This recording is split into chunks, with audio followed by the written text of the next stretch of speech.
دکھائی نہیں دوں گا. وہ آئی, قریب آئی, اتنا قریب ہوئی, مخاطب ان سے تھی, رسول اللہ سے مخاطب نہیں تھی. اما دکھائی دیتی تو رسول اللہ سے مخاطب ہوتی نا. اس کا مطلب رسول اللہ نے صحیح کہا تھا, آنے دو, میں اس کو دکھائی نہیں دوں گا. اور آنے کے بعد جب وہ شور مچا کے چلا کے, یعنی ان سے یہ کہہ کی گئی کہ بتا دینا محمد کو, توجہ کیجئے, بتا دینا محمد کو, میں ان کو تلاش کر رہی. جب اس کے جانے کے بعد انہوں نے کہا یا رسول اللہ آپ نے تو سچ کہا تھا, آپ نے تو سچ کہا تھا کہ دکھائی نہیں دیں گے. سچ میں وہ نہیں دکھائی دی, وہ ہم سے ہی ہم کلام تھی. مسلمانوں, آج پہلے ہی اسٹیج پر معاملہ کلیئر ہو گیا کہ اللہ جب اپنے کسی ہادی کو بچانا چاہتا ہے, توجہ, اللہ جب اپنے کسی ہادی کو بچانا چاہتا ہے تو اس کی نظروں پر اسی طریقے سے غیبت کا پردہ ڈال دیتا ہے. صلوات پڑھے عظمت آل محمد پر.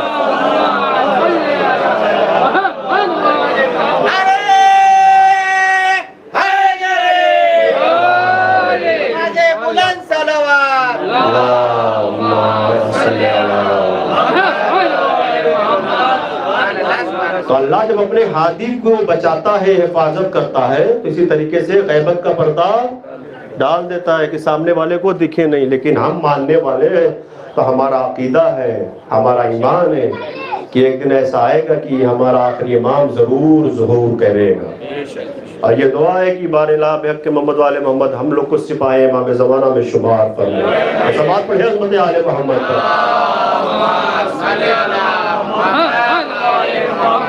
تو محسوس کیا آپ نے؟ تو سورہ آیا بعد میں, جناب ابو طالب نے تلاوت کی پہلے. تو یہ ذات ابو طالب ہے, یہ احسان ابو طالب ہے کہ اس طریقے سے نبوت کی حفاظت کی ہے. ایک جملہ عرض کر دوں, اکثر جگہ تو اسٹیج لگا کے بھی لوگ پڑھتے ہیں کیا کہ رسول اسے کہتے ہیں کہ جس کی آغوش میں امامت پروان چڑھے. توجہ کیجئے گا, یعنی امام حسین علیہ السلام کی جب مدح سرائی کرتے ہیں اسٹیج لگا کے لوگ ہے, تو یہی کہتے ہیں کہ رسول اسے کہتے ہیں کہ جس کی آغوش میں امامت پروان چڑھے. ہم تو کہتے ہیں کہ یہ جملہ ہی ناقص ہے. توجہ کریں, جملہ ہی ناقص ہے. رسول اسے کہتے ہیں, محمد اسے کہتے ہیں, یقین محمد اسے کہتے ہیں کہ جس کی آغوش میں امامت پروان چڑھے. لیکن ابو طالب اس کو کہتے ہیں جو ایک ہی وقت میں نبوت بھی پروان چڑھے, امامت بھی پروان چڑھے. صلوات پڑھے عظمت آل محمد پر. اے رسول اللہ, مولا علی علیہ السلام بھائی ایک ہی وقت میں دونوں کی حفاظت کی ہے. اب تو ماشاءاللہ سے پڑھنے والے پڑھتے بھی ہیں, لیکن وہ بھی ناقص پڑھتے ہیں کہ دین اسلام کو بچا لیا رسول کے نواسے نے, دین اسلام کو بچا لیا رسول کے نواسے. میں تو کہتا ہوں یہ بھی ادھورا ہے, اس لیے کہ انسان جب دنیا میں آتا ہے تو ایک رشتہ لے کر نہیں آتا, دو رشتے لے کر آتے ہیں. دادی علی رشتہ, نانی علی رشتہ. یہ جو کہتے ہو کہ رسول کے نواسے نے بچا لیا ٹھیک ہے, لیکن آگے کہا کرو ابو طالب کے پوتے نے بھی بچا لیا.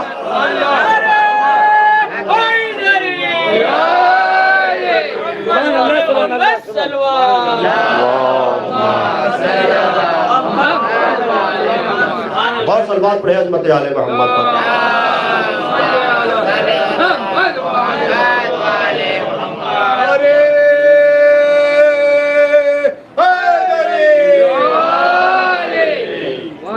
محسوس کیا آپ نے؟ بس چونکہ وقت اجازت نہیں دیتا ہے, وہ مسائل بھی تھوڑا سا طویل پڑھنا ہے. تو جناب ابو طالب اس ذات کا نام ہے جو محسن اسلام تو ہے بھی, لیکن اس نے امامت کی بھی حفاظت کی اور نبوت کی بھی حفاظت کی. اور اس طریقے حفاظت کی ہے کہ آج دنیا دیکھ رہی ہے. جو کفر کا فتویٰ لگاتے تھے, اب ان کے یہاں بھی لوگ احساس کرنے لگے, فکر کرنے لگے کہ ابو طالب کس ذات کا نام ہے. بس ایک جملہ میں کہہ دوں کہ جناب ابو طالب تاجر بھی تھے, شاعر بھی تھے. رسول اللہ کی شان میں جناب ابو طالب نے کیا شعر کہے, جس کا مجموعہ یہ ہوا, کتابچہ جو آئی ہے اس کا نام ہے دیوان ابو طالب. دیوان ابو طالب, جس کا ترجمہ مولانا احسان حیدر جوادی صاحب قبلہ کعبہ نے اللہ ان کی مغفرت فرمائے، انہوں نے ترجمہ کیا ہے کہ لوگ اس کو پڑھیں اور سمجھے کہ ذات ابو طالب کیا ہے، جو دیوان ابو طالب ہے اس میں کس طریقے سے جناب ابو طالب نے اشعار کہے اور رسول اللہ کی مدح و سرائی کی ہے کہ رسول کس ذات کا نام ہے، جناب ابو طالب نے پہچنوایا ہے لوگوں کو۔ اور یقیناً ہم آج جس جگہ پہ بیٹھے ہیں پرسے کے لیے بیٹھے ہیں، کس کے پرسے کے لیے؟ 18 بنی ہاشم کے پرسے کے لیے بیٹھے ہیں ہم یہاں پہ۔ محسوس کر رہے ہیں آپ؟ یقیناً یہ بنی ہاشم ہے، یہ جو ہم پڑھتے ہیں اشتہار وغیرہ پر جگہ کہ 18 بنی ہاشم کا ماتم یا فلاں جگہ 18 بنی ہاشم کی شبیہ نکلے گی، یقیناً یہ بنی ہاشم ہے، لیکن جب آپ 18 کا مطالعہ کریں گے نا تو یہ اصل اولاد ابو طالب ہے، یہ اولاد ابو طالب ہے۔ محسوس کیجئے جناب ابو طالب پہ کتنے بیٹے ہیں؟ 4 نا؟ طالب، عقیل، مولا علی، جعفر طیار، انہی 4 بیٹوں کی اولاد کو بنی ہاشم کہا جاتا ہے۔ تمہارے یہاں جسے اسلام یا ایمان کہتے ہیں، ہمارے یہاں اسی کو حضرت عمران کہتے ہیں، اور ابو طالب کے بچے گھر میں جو باتیں بھی کرتے تھے انہیں ترتیب دے ڈالو تو پھر قرآن کہتے ہیں۔ یقیناً یہ قرآن ناطق تھے۔ کربلا کے میدان میں دیکھیے 18 میں کیا بڑے کیا چھوٹے سب ابو طالب ہیں۔ جناب علی اصغر اپنے زمانے کے ابو طالب ہیں، جنہوں نے تیر کھا کر اور مسکرا کر دشمنوں کو بتا دیا۔ بعض ادارہ نے امام مظلوم کربلا، کربلا کے میدان میں جناب عقیل کی اولاد ایک جناب مسلم کوفے میں گئے، اور روایت میں ہے کہ 2 یا 3 بیٹے جناب عقیل کے کربلا کے میدان میں شہید ہوئے۔ پھر جناب عباس اور ان کے 3 بھائی، آپ محسوس کریں، مسلم ابن عقیل ابن ابو طالب، یعنی سب شجرہ جو ہے جا کے کنیکٹ ہوگا جناب ابو طالب سے۔ پھر جناب قاسم ابن حسن ابن علی ابن ابو طالب، محسوس کر رہے ہیں؟ اون و محمد کیا جنگ لڑی ہے، ایسا حملہ کیا ہے کہ میمنے کو میسرے میں اور میسرے کو میمنے میں تبدیل کیا ہے۔ عمر سعد ملعون اپنے خیمے سے نکل کر بھاگا ہے کہ یہ کون ہے کہ جنہوں نے اتنا سخت حملہ کیا ہے؟ پتا ہے آپ کو کون ہے؟ اون و محمد ہے، اون بن عبداللہ بن جعفر طیار بن ابو طالب، محمد بن عبداللہ بن جعفر طیار بن ابو طالب، سب جناب ابو طالب سے کنیکٹ ہے، یہ ابو طالب کی اولاد ہے۔ جناب علی اکبر بن حسین بن علی بن ابو طالب، جناب علی اصغر بن حسین بن علی بن ابو طالب، جناب عباس بن علی بن ابو طالب۔ محسوس کر رہے ہیں؟ یہ ایسے تھے کہ جب انصار شہید ہو گئے تو اقربا کی باری آئی، کبھی اون محمد آگے بڑھتے تھے، کبھی جناب قاسم آگے بڑھتے تھے، کبھی جناب قاسم کے اور بھائی آگے بڑھتے تھے، یعنی جناب حسن کی اولاد، اور کہتے تھے اے آقا جان مجھے مرنے کی اجازت دے دیجیے۔ لیکن کس دل سے آقا امام حسین نے ان کو اجازت دی ہے؟ جب کوئی نہ بچا، سب شہید ہو گئے، آخر میں وہ آگے بڑھا جو فوج حسینی کا علم بردار تھا۔ ظاہر سی بات ہے کہ سب کے مسائل نہیں پڑھ پاؤں گا، لیکن تھوڑا سا جناب عباس کا، جناب علی اکبر کا، آخر میں امام حسین کا مسائل، اور آ کے بیٹھ جاتے ہیں آقا کی خدمت میں، اے آقا جان اب عباس کو بھی اجازت دے دیجیے، مولا آپ کے بازوؤں کو سلامت رکھے، سینے پر ہاتھ مار کے ماتم کیجیے۔ ایک مرتبہ امام حسین نے دیکھا، اب گریہ کر کے یہی کہا ہے بھیا عباس تم تو میرے لشکر کے علم بردار ہو، فوج کے علم بردار ہو۔ ایک مرتبہ جناب عباس نے دائیں دیکھا بائیں دیکھا، ایک جملہ کہا، اے آقا وہ لشکر کہا کہ جس کی علم برداری کر سکوں۔ اجازت نہیں دی، بس اتنا کہا امام حسین نے، اے بھیا عباس یہ صدا سن رہے ہو خیمے سے بچوں کی، علاتاش علاتاش، ہائے پیاس کی صدائیں بلند ہو رہی ہیں۔ اے بھیا عباس ان کے لیے پانی کا اہتمام کرو، سبیل کرو۔ بس اتنا سننا تھا کہ خیمے کے قریب آئے اور جناب سکینہ کو آواز دی، اے بیٹا سکینہ جاؤ بچوں سے کہہ دو کہ تمہارا چچا پانی لینے جا رہا ہے، لاؤ مشکیزہ میرے حوالے کر دو۔ بس اتنا سننا تھا کہ جناب سکینہ واپس آئی، اے بچوں اب گریہ بند کرو، میرا چچا فرات پر جا رہا ہے پانی لانے۔ بعض ادارہ نے امام مظلوم کربلا مشکیزے کو لیا۔ یہ بات جناب زینب کو شہزادی کو پتا چلی کہ میرا شیر فرات پر جا رہا ہے، پانی لانے جا رہا ہے۔ میں نے روایت کو چھوڑ دیا، نہ جانے کس دل سے بیویوں نے جناب عباس کو رخصت کیا ہے۔ گھوڑے پر سوار ہونا چاہتے ہیں، علم ہاتھ میں ہے، پرچم ہاتھ میں ہے۔ ایک مرتبہ پھر سے امام حسین نے روکا، اے بھیا عباس تھوڑی دیر کے لیے اپنا پرچم اپنا علم میرے ہاتھ میں دے دو۔ میں یہ نہیں کہوں گا کاٹا ہے کیونکہ یہ امام ہے، لکھا تھا نا نصر من اللہ فتح قریب، بس اس کے نیچے لکھ دیا انا للہ و انا الیہ راجعون۔ اجرکم اللہ، مولا آپ کو کوئی غم نہ دے سمائے غم سید الشہداء کے۔ وقت کے امام کو پرسہ دیجیے۔ رخصت ہوئے اور اس کے بعد اس نیزے سے فوج اشیاء کو دور دور تک مار بھگایا، اور اس کے بعد فرات کے قریب آ گئے، یعنی فرات میں اتر گئے، چلو میں پانی لے کر اوپر پھینکا، یعنی بتانا چاہ رہے تھے کہ دیکھو فرات ہمارے قبضے میں ہے، تمہارے قبضے میں نہیں ہے۔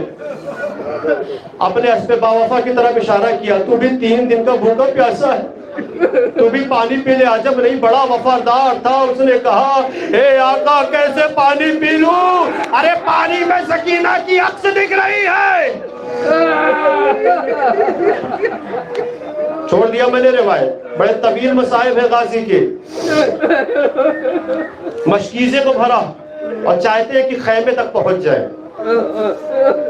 شمر ملعون نے للکار کر اپنی فوج کو کہا کہ یاد رہے کہ یہ پانی خیام حسینی تک نہیں پہنچنا چاہیے۔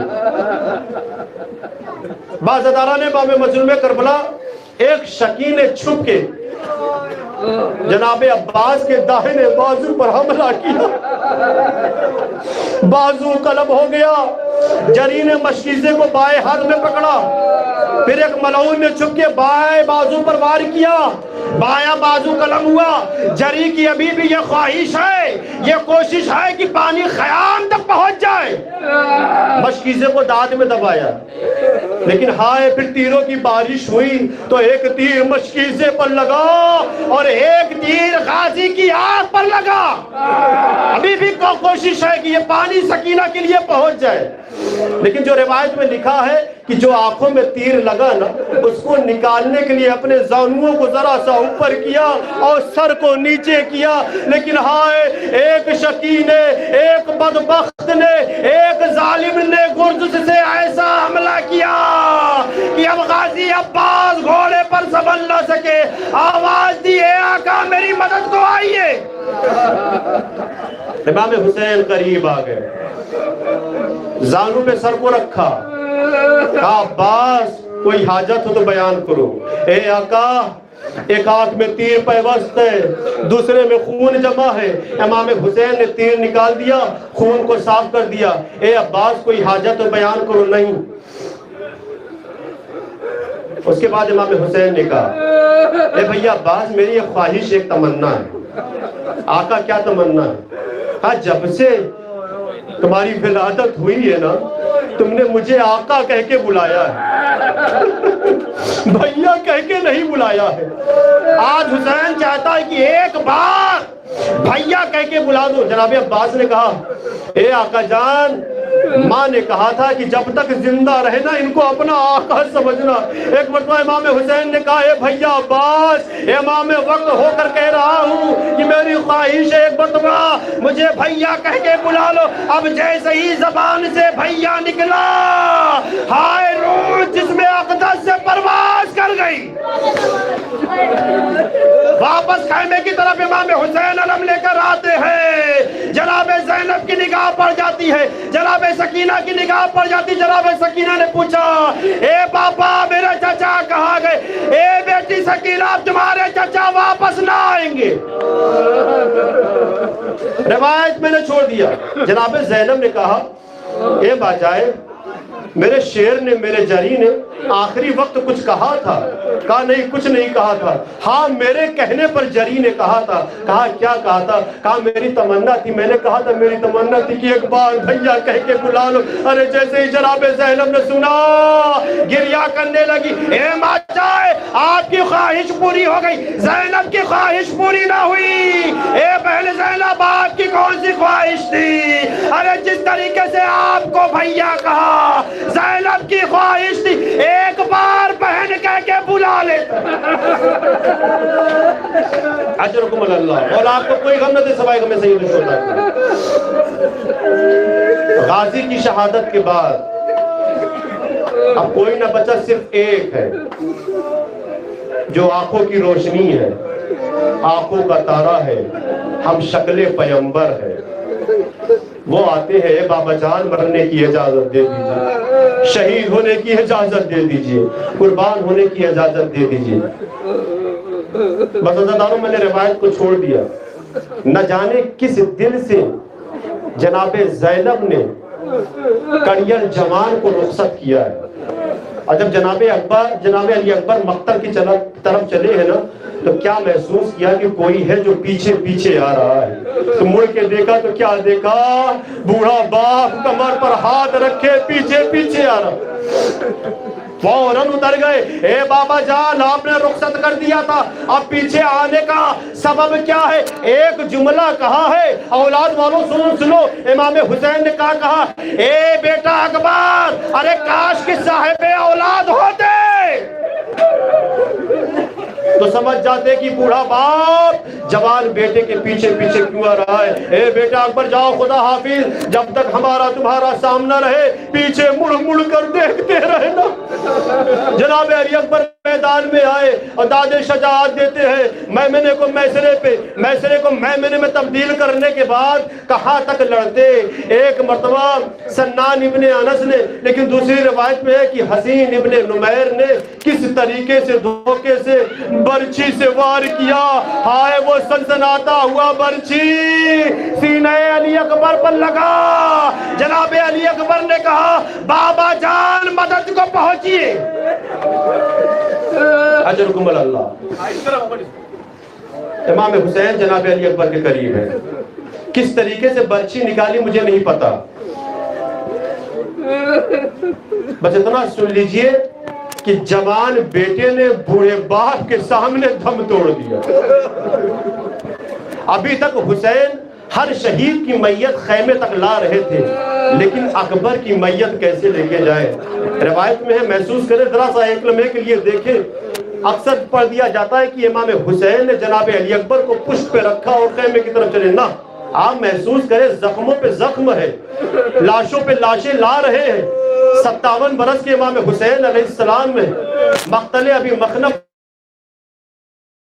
نے لکھا ہے کہ جب لاشیں کو اٹھانے کی باری آئی نا تو امام حسین اتنا جھکے کہ سینہ امام حسین سینہ علی اکبر سے مس ہو گیا، اور اس کے بعد اپنے دونوں ہاتھوں کو جناب علی اکبر کی پشت پہ ڈالا، اور اس کے بعد جناب علی اکبر کو اٹھایا، مثل رکوع امام حسین خیمے کی طرف جناب علی اکبر کے لاشے کو لے کے چلے، لیکن ہائے کہاں تک جاتے پھر رکھ دیا اور خیمے کی طرف نوزر دوڑائی۔ ایک جملہ کہا، اے بنی ہاشم کے بچوں آؤ، ارے جوان